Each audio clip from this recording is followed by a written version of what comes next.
Las aventuras y desventuras de Alicia en el país de las quesadillas. La mujer que se liberó del espejo, de Janet Hamoui Abadi. Capítulo 1. La pesadilla. Quiero ser algo más y entonces existo en la forma de no querer ser lo que soy. Kierkegaard. Ahogándome en un calor sofocante, hice un gran esfuerzo por despertar. No entendía dónde estaba y luchaba contra el sueño que me jalaba de regreso. Por fin logré abrir los ojos. Frente a mí, una mujer se quejaba. La veía clavada en una cama vieja de hospital, rodeada de tubos y envuelta en vendas, entre las cuales hallé su mirada profundamente triste.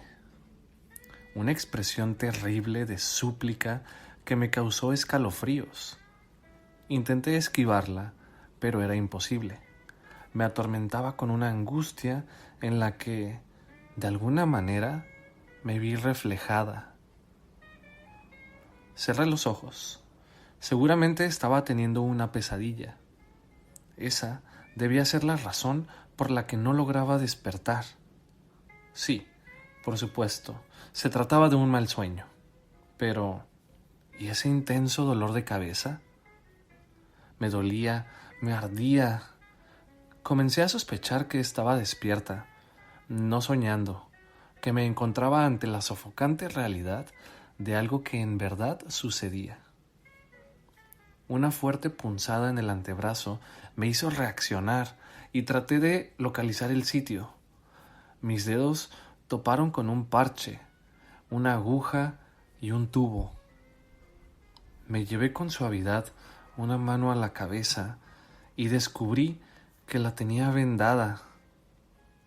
El corazón me comenzó a latir con fuerza y un sudor helado recorrió mi cuerpo. Palpé la cama. Pude sentir la desagradable textura de plástico bajo una sábana áspera y llena de remiendos. Los lamentos de la mujer desesperada no cesaban. «¡Ayúdenme! ¡Por favor, ayúdenme!», repetía, pero nadie acudía en su auxilio. El dolor de la cabeza aumentó al tocármela. No estaba soñando. Me encontraba en un hospital y estaba herida. ¿Qué me había pasado? No recordaba nada. Volví a abrir los ojos. De nuevo, esquivé la mirada de esa mujer y empecé a ver el resto de la habitación. Estaba en una sala de urgencias y lo que había en mi derredor era espeluznante. Muchas camas llenaban la habitación y en todas podían verse bultos conectados a las bolsas de suero que colgaban de ganchos. La pared era verde, cubierta con una pintura brillante que empezaba a desprenderse aquí y allá. La mezcla de olores sugería algo que se pudría revuelto con alcohol. Tenía yo la lengua pastosa, con un sabor insoportable. Mis 5 sentidos estaban siendo agredidos al mismo tiempo. 2 enfermeras corrían apresuradas de una cama a otra y a la vez eran interceptadas por llorosos pacientes de las víctimas que suplicaban atención para su familiar. Había niños que lloraban y ancianas que rezaban, todo bajo la luz deslumbrante de enormes lámparas blancas. Una enfermera se acercó a la cama de la mujer de ojos suplicantes y logré ver el logotipo en su bata. Estaba en un hospital público. ¿Qué diablos hacía allí? No recordaba nada. Me encontraba en un estado de total confusión. Mi mente era un caos y no podía hilar mis pensamientos. «Qué bueno que despertó», me dijo una enfermera acercándose a mi cama. «No tiene ningún daño grave, solo raspones y un golpe en la cabeza que no es serio». Tenía clavadas muchas astillas de vidrio y tuvimos que repararla. El agente del Ministerio Público quiere hablar con usted. En un momento viene para acá. Estaba mareada. Todo me daba vueltas. No tenía idea de cómo fui a dar a ese lugar ni de cuánto tiempo llevaba en esa situación. ¿Para qué me quería ver el Ministerio Público? ¿Acaso se había cometido un delito? Estaba tan atarantada que no podía pensar con claridad. A pesar del asco que me invadía, empecé a sentir hambre, tanta que mi estómago no dejaba de hacer ruido. En cuanto regresara la enfermera, le pediría cualquier cosa, lo que dieran en ese lugar, y también algo de beber. El calor parecía aumentar, tenía la garganta seca y nadaba en sudor. Desde el pasillo venían voces que hablaban casi a gritos, y el típico acento de la gente de la costa me hizo recordar que me encontraba en Ixtapa. Mi amiga Estela nos había invitado a 4 amigas a pasar unos días en su hermosa casa de vista al océano. Recordé haber rentado un auto en el aeropuerto para no causar molestias a los anfitriones y para gozar de cierta independencia. Pero, ¿cómo fui a dar al hospital? ¿Por qué a ese hospital tan deprimente? Mis amigas me hubiesen llevado a uno privado, jamás a uno público. Seguí esperando a la enfermera para pedirle algo de comer, pero quien apareció fue un tipo que se presentó como agente del Ministerio Público. Era bajito, sudaba copiosamente, como si chorreara grasa, y se daba aires de prepotencia. ¿Has estado tomando alcohol? Porque de ser así, está metida en un problema muy grande, muy grande. Tuvo suerte de haber pagado los seguros en la arrendadora, me dijo. Pero si está borracha, el seguro no va a responder e irá a dar a la cárcel. A la cárcel. La tenemos en calidad de detenida. Hay un elemento de seguridad en la puerta y afuera vigila una patrulla, así que no intente escapar. ¿No sabe conducir en estado de ebriedad es un delito grave? Un delito grave. No he tomado nada de alcohol, le dije. Pues a mí me parece que está bien borracha, bien borracha. En fin, no tiene caso discutir. Se le harán pruebas y veremos qué tanto alcohol trae en la sangre. Ya viene el abogado de la aseguradora en camino. Pero incluso suponiendo que la prueba del alcohol saliera negativa, de todos modos tendrá que declarar. ¿Declarar qué? Pregunté horrorizada. Si no tengo idea de lo que ocurrió, no recuerdo nada. ¿Qué está pasando? Tuvo un accidente de auto muy aparatoso y causó daños. Si ya puede levantarse, tal vez quiera llamar a alguien. Hay un teléfono público afuera, allá afuera. Por fin apareció la enfermera para retirar la aguja de mi brazo. Decidí no pedirle de comer porque la gente continuaba de pie junto a la cama y me entró la preocupación de cómo iba a levantarme frente a él con esa bata abierta por detrás. Cuando me quedó claro que no pretendía moverse, comencé a incorporarme con gran dificultad. La maniobra no era fácil. Por un lado la cabeza me torturaba y por otro tenía que deslizarme de esa cama demasiado alta, cuidando que la bata no dejara al descubierto mi desnudez. Muy indignada por la falta de consideración del sujeto, logré levantarme y di unos pasos como si estuviera borracha. La cabeza me dolía cada vez más y me daba vueltas. No entendía nada. Sí, podía parecer que traía una borrachera espantosa, pero estaba segura de no haber tomado una sola gota de alcohol. La enfermera me entregó mi ropa y fui a vestirme tras una cortina que no alcanzaba a ocultar el espacio que pretendía cubrir. Sentí vergüenza de que vieran el tamaño de mi ropa interior. Mi vestido, que parece una gigantesca carpa de circo, estaba bañado en sangre. Mientras me vestía, tratando de hacerlo pegada a la cortina para que nadie me viera, me preguntaba, ¿qué tan graves serían esos daños de los que habla la gente? Muy aturdida, salí de la habitación dando pequeños pasos apoyándome en la pared.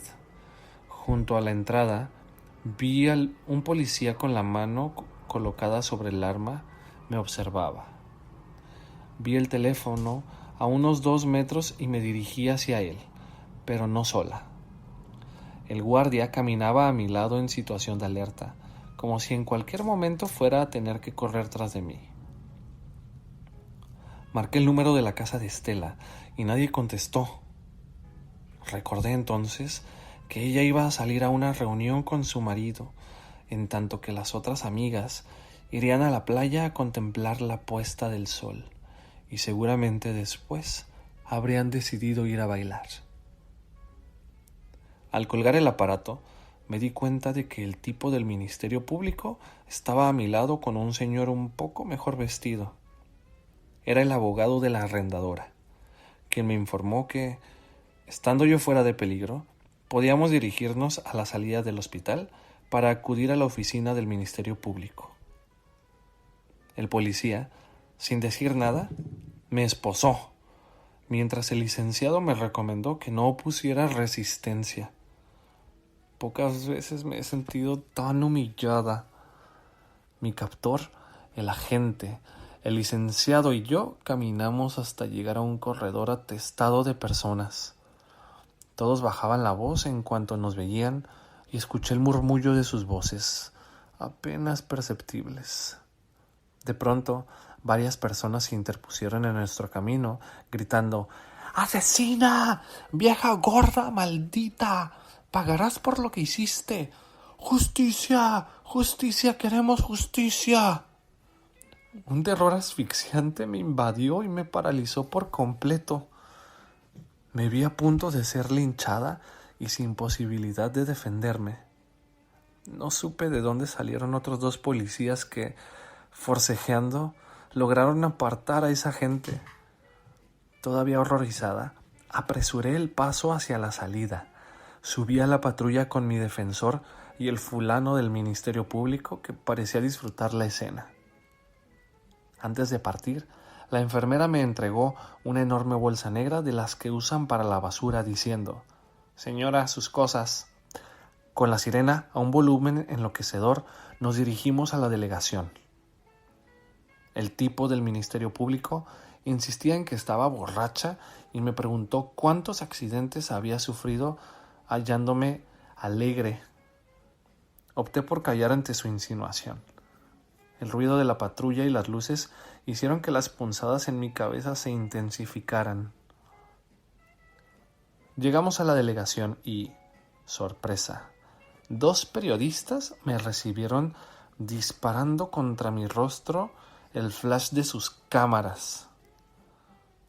«¿Cómo se llama? ¿Está tomada?», preguntaban mientras pensaba con horror que al día siguiente mi fotografía aparecería en los diarios bajo un cruel encabezado: «Gorda alcoholizada protagoniza accidente.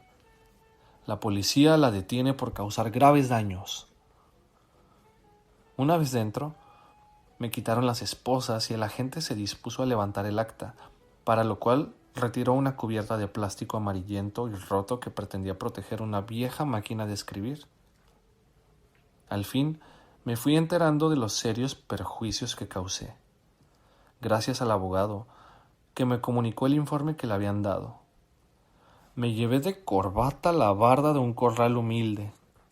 Detrás se encontraba una niña de 8 años a la que atropellé ocasionándole una fractura en la pierna. Además, maté 2 chivos. Derribé una alambrada, aplasté no sé cuántas gallinas y terminé incrustada en una palmera.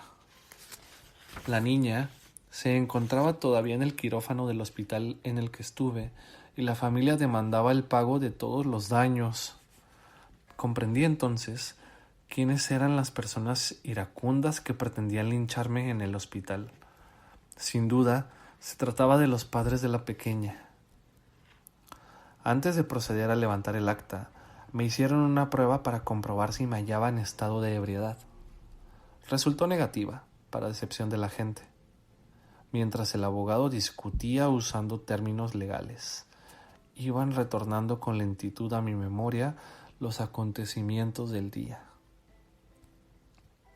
Habíamos cenado temprano y alguien sugirió ir a ver la puesta del sol a la playa. Mientras las amigas estábamos sentadas en torno a la mesa, Estela preparaba en la cocina una tortilla de huevo que luego puso frente a nosotras. Después, ella y su marido fueron a arreglarse para partir a su reunión. Cuando el resto de mis amigas se levantó, dije que preferiría quedarme porque estaba cansada. Lo cierto era que seguía con mucho apetito y tenía pocas ganas de caminar, así que me quedé sola con aquella tortilla que flotaba en un charco de aceite. Mi mente ridícula decidió que era una falta de educación que ni siquiera probáramos el platillo que Estela preparó, así que me serví un buen trozo. La verdad, sabía bastante mal. Entonces me vino a la cabeza que por la noche me podía dar hambre, pues el nivel del mar siempre me pone hambrienta, y sería vergonzoso asaltar la despensa de Estela. Todos se darían cuenta. Decidí dirigirme a un tendejón que había visto en el camino y allí aprovisionarme. Así que subí al carro con el platón de la tortilla y un tenedor en la mano. Después de comer otro buen pedazo, acomodé la vianda en el asiento de junto para terminármela en el camino. Cuando llegué a la tienda, lo que quedaba de la tortilla se había deslizado, dejando un rastro de grasa en el asiento y se hallaba en el piso.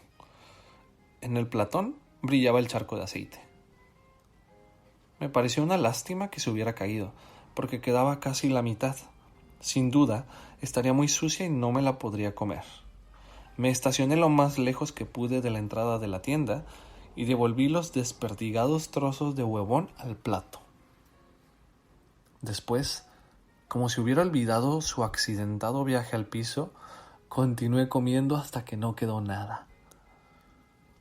Solo cuando tuve enfrente el platón vacío, se me ocurrió que la tortilla no había sido preparada para nosotras, sino para llevarla a la reunión. ¿Cómo pude pasarlo por alto? Empezó a torturarme la vergüenza pensando qué habría dicho Estela al ver que el manjar que había desaparecido. Peor aún, ¿qué habría pensado su marido? Trataba de consolarme imaginando que tal vez se le ocurriría que fueron las demás, pues cuando la pareja se fue a arreglar estábamos todas. Pero esto no era consuelo. Sino hoy, mañana se sabría la verdad. Además, la única gorda tragona era yo. Las otras se quejaban de sus nuevas llantitas, de la tragedia de aproximarse a la talla 9, que por cierto yo había dejado kilómetros atrás, y titubeaban en usar bikini. Yo no me arriesgo a ponerme traje de baño, parezco ballena. Entré a la tienda dispuesta a comprar algo que pudiera reponer la mugrosa tortilla, pero lo mejor que encontré fue unos quesos no muy finos y la clásica botana chatarra. Salí corriendo con 2 bolsas llenas de papitas, aceitunas, quesos, galletas, chocolates y cacahuates. Manejé de regreso a toda velocidad. Quería alcanzar a Estela antes de que se fuera y, de ser posible, antes de que saliera de su recámara. Mi plan era decirle que se me había caído la tortilla al limpiar la mesa, y como estaba apenadísima, fui por esas cosas para que no partiera a su reunión con las manos vacías. Pensaba esto en un estado casi de pánico, mientras metía el acelerador a fondo. Me hallaba tan alterada que, para mitigar la angustia, quise sacar un paquete de papitas de una de las bolsas colocadas en el asiento de atrás. Al cabo eran muchas para sustituir una simple botana. Los bultos estaban muy lejos y al tratar de alcanzarlo mi mano no encontró nada. Así que solté el cinturón de seguridad y giré la mitad del cuerpo sin quitar el pie del acelerador. Luego vi todo negro. El acta y los trámites se llevaron casi 4 horas, y al fin el abogado me informó que estaba libre y podía retirarme. Fue como si me quitara un peso de encima, aunque el vestido me apretaba y lucía asqueroso con toda aquella sangre seca. Me permitieron usar el teléfono y volví a marcar a casa de Estela. Esta vez contestó Carolina, una de mis amigas. Alicia, ¿dónde estás? Nos pareció muy extraño que desaparecieras tanto tiempo y estamos preocupadas. Le dije que tuve un accidente con el carro, pero que estaba bien, solo un poco mareada. Insistió en ir por mí y minutos después apareció en un taxi con otra amiga. En el camino narré mi versión arreglada del accidente. Referí que salí a comprar aspirinas porque me vino un dolor de cabeza desmesurado y de pronto se volvió tan pesado que perdí el control del auto. Necesitaba mentir una vez más. Así fui saliendo de un apuro tras otro, aunque temiendo ser descubierta. No era fácil.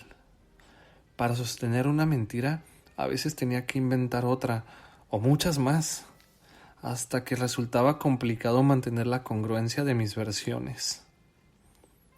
Esperaba que eso no me metiera algún día en un lío gordo. Como esa otra Alicia de Los renglones torcidos de Dios, que a base de mentiras logró que la creyeran loca para ingresar al manicomio, donde quedó atrapada porque no pudo demostrar que estaba sana. No era mi caso. Ella lo hizo para entrar, yo para salir de los aprietos. Al pasar por el lugar del accidente, vimos que aún no retiraban el carro y el desastre estaba fuera de toda proporción. Un grupo de vecinos alegaba mientras hacían el intento de levantar la cerca.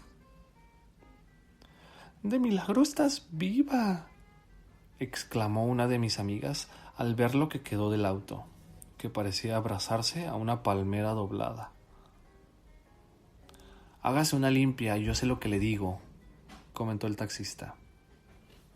Yo aferraba la bolsa negra. Estaba la evidencia de mi delito, lo que compré y probablemente el platón grasiento causante del desastre. Llegamos a casa de Estela y di gracias porque aún no regresaba. Lo único que quería era desaparecer de la vista de cualquier ser humano, así que con agradecimientos y disculpas me retiré, argumentando que me sentía muy mal. Entré al baño y al ver mi cara en el espejo sentí que las piernas no me sostenían. Por debajo de los ojos, un par de derrames negros comenzó a aparecer y mi cabeza toda vendada parecía una gran bola. Recordé a la enfermera diciéndome: la tuvimos que rapar. Estaría pelona un tiempo. ¿Qué iba a hacer? Todo el mundo me iba a preguntar y tendría que narrar una y otra vez mi falsa versión de los hechos, y en mi interior sentiría el vergonzoso golpe de la verdad. Me metí a la cama con todo y bolsa. No quería que nadie descubriera la evidencia. Me costaba creer que hubiera lastimado a una niña.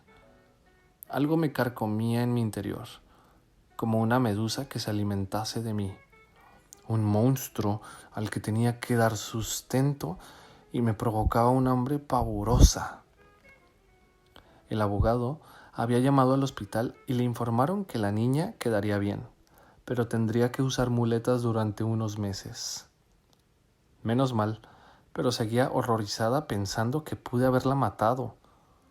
Escuchaba a mis amigas platicando en la sala. Hablaban de lo ocurrido y comencé a llorar en silencio.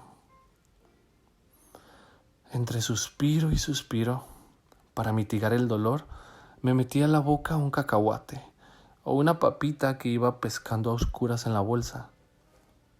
Oí cuando llegó Estela con su voz delgada. Sé que le relataban lo ocurrido y esperaba que se compadeciera de mí y olvidara el asunto de la tortilla. La noche transcurría muy despacio y cada minuto era un flagelo.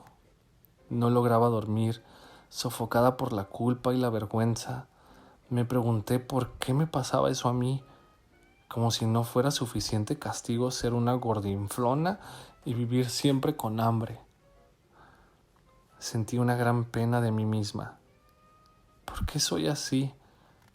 Tan distinta del resto del mundo, tan apartada, tan poca cosa y tan desgraciada. Me odio y me aborrezco. Me duele no poder dejar de tragar. Esta maldita manía me hace vivir perseguida por la permanente culpa de no ser capaz de hacer una dieta.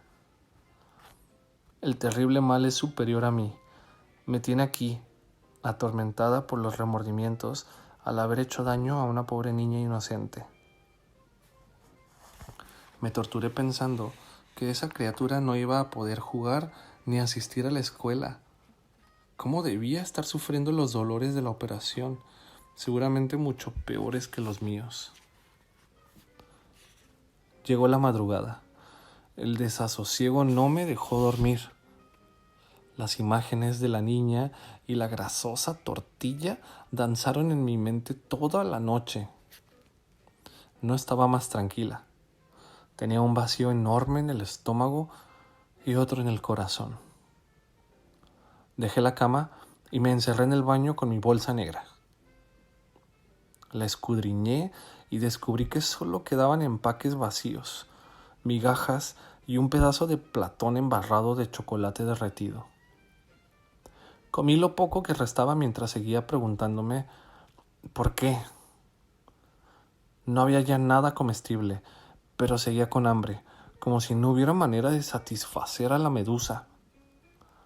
Entendí al Esaú de la Biblia, que cedió a su primogenitura a su hermano Jacob a cambio de un plato de lentejas.